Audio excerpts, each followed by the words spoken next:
Hello everyone and welcome back to the Xavkit channel. Today we are diving into an essential concept into Kubernetes. This is the pod concept. This is really important to understand it. I'll walk you through everything you need to know about pods, what they are and why they are often compared to Russian dolls. This is a really interesting concept need to know to discover Kubernetes. Make sure to subscribe so you don't miss the next tutorial, of course, and in the next tutorial we'll discover how to install a minimal Kubernetes cluster with K0s for our training sessions.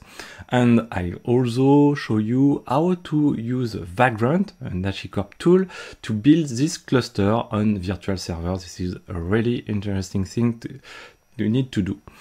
Let's go and discover our pod world. Let's go. So what is a pod and what you need to know or what you need to have in your mind when you listen the term about pod. A pod can be created with a single command or through a manifest file. Each pod can contain one or more containers. This is really important to understand that, which we'll see listed in its specifications. This is the smallest deployable unit in a Kubernetes cluster, so of course this is really important. Think back to our first video on containers. Within a pod, all containers share the same network namespace. This is really important. For example, they share the same IP, local host IP 1.27.0.0.1 and may share storage volumes, for example, if you want, making it a cohesive environment. In Kubernetes, we often need to scale applications up or down, of course, and a pod is the unit we increase or decrease as needed.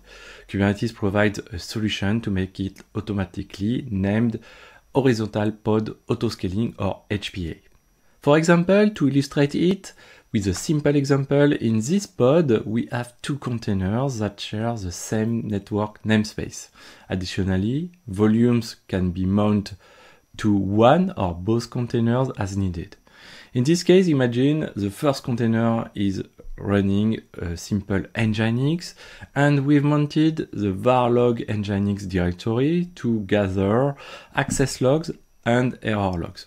Now, if you want to send these logs to your log centralization or log storage, you can add a second container in the same pod and, for example, you can install a log streamer like Fluentbit or Fibit.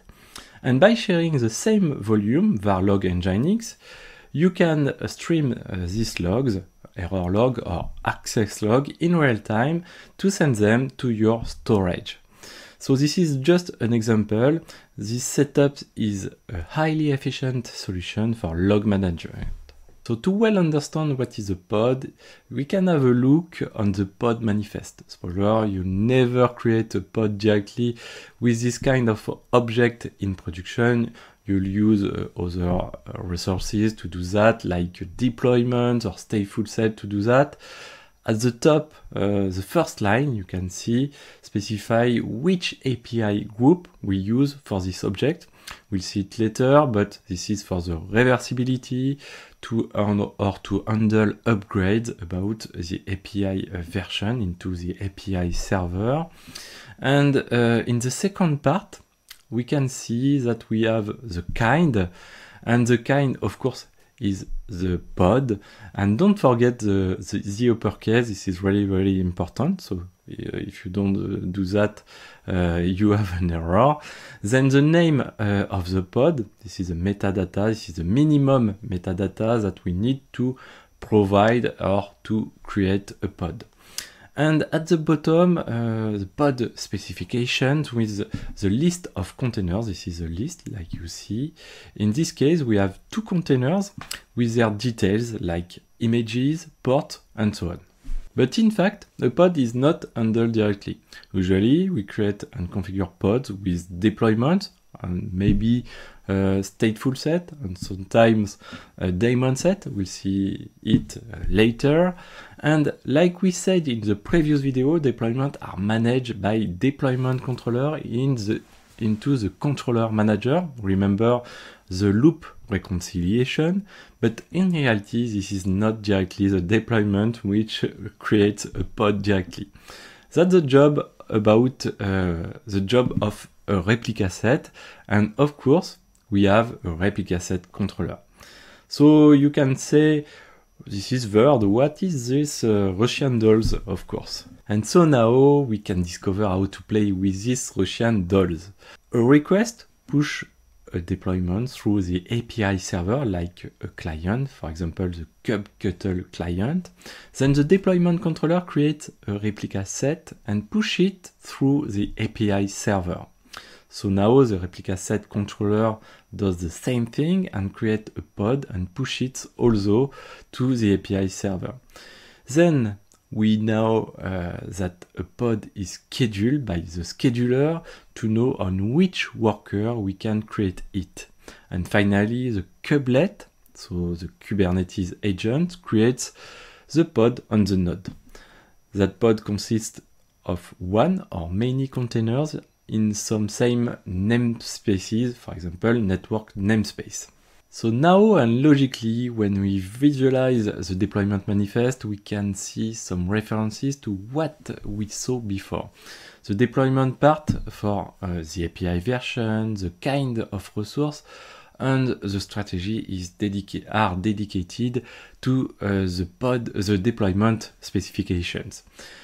The strategy is really important because it's some deployment mode, we'll see it later.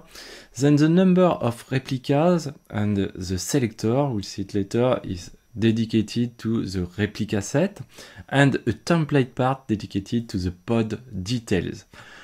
That's it for today. We go step by step to well understand Kubernetes before to use it and go in deep dive, of course. Concepts are very, very important into Kubernetes. In the next video, we'll create our first mini cluster with K0s. And don't hesitate to subscribe to the channel to support me, and don't miss the next video. Like and comment this video. See you in the next one. Bye.